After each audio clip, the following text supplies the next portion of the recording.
This is I don't know, but it seems like it's just gonna be a fun video. I just had happened to run into it yesterday. It seemed kind of relatable. It seemed kind of relatable. Well, it depends on like the type of situations that they list out, but then it seems like it'll be a fun video to react to. All right, this is what's this unavoidable? What's the school experiences? So I just wanted to. It seemed pretty interesting, so I just wanted to react to it today. Bro, there is nothing more annoying than being accused of having a crush on the chopped cheese at school. This literally happened to me in 7th grade. I was taking an exam in math class, and right underneath the clock on the wall, the most chopped, wildebeest looking creature was sitting. Let's call her Roz. To pace myself during the exam, I would look at the clock every couple minutes to make sure I would finish in time. You can probably tell where this is going. At lunch the same day, one of Roz's friends came up to me and asked, "Hey, do you have a crush on Roz? She told all of us that you kept staring at her during the math exam. Are you actually..." Bro, thinking about like high school crushes and all that. Ninth grade, bro, there was this chick, high school. Wow. That's all I can say. Just wow. The most prettiest thing, bro, I've ever seen. The most prettiest thing I ever seen, bro. Are you actually kidding me right now? Roz had been telling every girl in our grade that I had a crush on her. I would rather share a cell with Fleece Johnson than have these rumors surrounding my name. In his prison, booty. Booty was more important than food. Okay, maybe not. I told her friend that I obviously don't have a crush on her. I was just trying to look at the clock, but it was too late. The damage had been done. Over the next week, I literally had to go on a campaign around my grade trying to clear my name. I was literally posting Snapchat stories telling everyone that I don't have a crush on her. The funniest thing is, the older I've gotten, the more I realized that this happens to a lot of people. Over the years, I've made a number of friends who've also been accused of having a crush on the most karate chopped looking creatures. But I don't understand why it's a big deal to like freak out over the fact that people are saying that you have a crush on her, bro. Like I wouldn't freak out. I'd be like, nah, bro, I don't, and then just leave it at that. Freaking out about it, I don't know, bro. I don't know. I would just like leave it as it is, bro. If if that's what you think, then okay. Okay. At this point, I'm afraid it might be an unavoidable part of the school experience. It's like watching crazy fights. Now, I never got into a fight at school. I was always a little too chill, a little... Last fight I had in school was in the 6th grade, bro. Tell me why. Tell me why. I swear to God. I swear to God, bro. Put that on everything I love. Tell me why. I weaved every single throw. He never landed a single hit. Cause this shit started off as a game. So one day we were just chilling. We were all playing because we're waiting for the other transport to bring the other kids so that we could swap up and just you know dip. So we playing. It's just this. It's a simple game, bro. We playing. We having fun and all that, bro. So it's one of those. Um, you know how like he was sort of like a semi bully in some sort of way, and I was just like just quiet. I was just like one of those quiet kids who just didn't tolerate shit, who just didn't say shit because nothing was being said to me. So so we playing, we having fun. So we all standing in a circle. He's in the middle, right? I thought he was playing, bro. Like it's a game. I'm not taking this shit seriously. So he's pushing. He pushes one person. He doesn't push back. He pushes the other person. He doesn't push back. And that goes on. And then he pulls up to me. He pushes me. And I push him. And I start laughing. I didn't even push him hard, bro. As much as he pushed me, I didn't push him hard. Pushed him, and now I'm laughing because I'm thinking it's a game. Tell me why nigga try to hold me. Nigga try to lock me in, bro. Choke hold. And I'm like, mid choke hold, I'm like, what the fuck is going on? So I'm not really understanding what to do. trying to pull his arm off. He's not letting go. I'm like, you know what, bro? We both going to the ground. Cause like now I'm seeing this nigga is serious. I'm like, bro, we both going to the ground. Boom.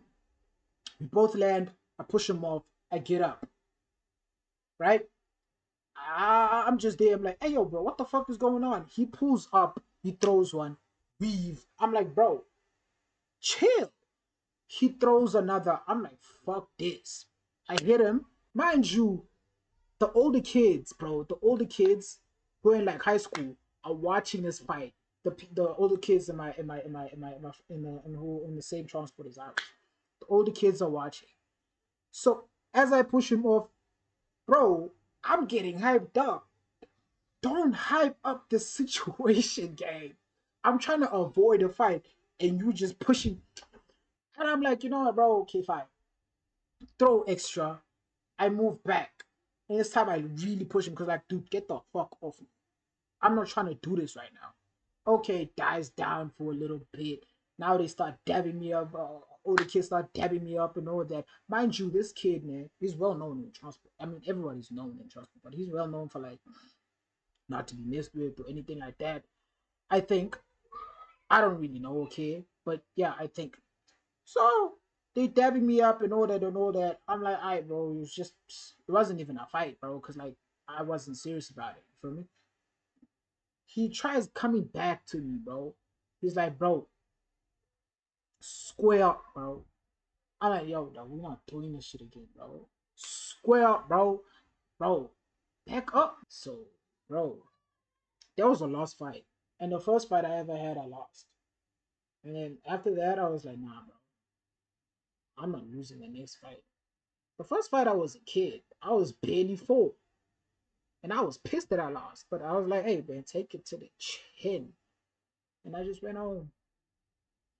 I was always a little too chill, a little too nonchalant to be doing devious activities like that, but when it came to watching fights, you know your boy gotta get the best seat in the house. The craziest fight I ever witnessed happened at lunch in 8th grade. You see, there was this kid in my grade named Zach. He was one of those kids that would misbehave so much that he couldn't be in regular classes and had to be in his own supervised classes. He was always skipping, and I'd see him hanging out in the gym or bathroom every once in a while. Now, it turns out that Zach had made beef with this kid Angel and his friends. Now, I don't know the details, but what I do know is that he told them that he was gonna pull up on them during lunch. You could say a lot of things about Zach, but what you couldn't say was that he wasn't a man of his word. I still vividly remember that day. I was playing NBA Jam on my phone at lunch in the cafeteria, and out of nowhere, I hear kids cheering and screaming. I had no clue what was going on, so I turn around and I see Zach running full sprint followed by 2 teachers. He runs across the cafeteria right towards Angel, and they immediately start throwing hands. Everyone is going crazy cheering them on, and then Angel's friend Raul, who was about 6'2", 180 pounds,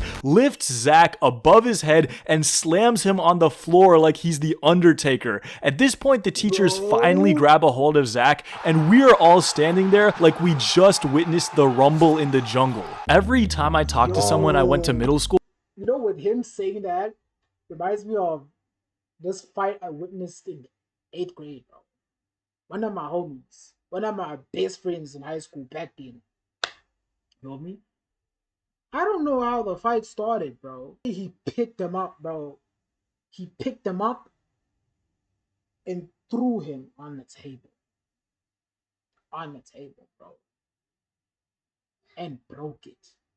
Every time I talk to someone I went to middle school with, I ask them if they remember that fight, and they always do. It's become like a core memory for us. Another core memory to everyone I went to school with has got to be the Williams Challenge. Now, unless you were in middle or high school in Plano, Texas in 2018, you probably have no clue what I'm talking about. And after I tell you, you're gonna wish you still had no clue what I'm talking about. The Williams Challenge wasn't really a challenge. It was an incident that happened at Williams High School, where one male student gave another male student $20 to give him gluck gluck in a bathroom stall while a third guy recorded. Now, somehow this video got leaked and went quadruple platinum on Snapchat. I actually never got the video because I wasn't trying to get mixed up in all that, so I actually never saw the video, but the incident became legendary in my school district. The term Williams Challenge became commonplace in our vocabulary, and someone even made an Urban Dictionary post. Wait. Williams Challenge. The challenge is where two men go. No, bro. No. To suck the other guy's dingle. Like, why? Why are you so specific? Like a juicy Basco stick. You motherfucker. As wild as that story is, I think we can all agree that $20 is $20. It's honestly crazy how quick. No, nah. $20 is not $20, bro. Days. No. I put this on everything. No amount of money. You are not paying me. You are not paying me to do such things, bro. No. $20 is $20. It's honestly crazy how quickly rumors spread throughout a school, and it's not just students. Teachers get it the worst. Because students have nothing better to do, they'll just make stuff up about their teachers. One time some kids found. Yeah, I heard some crazy shit in high school about like rumors that.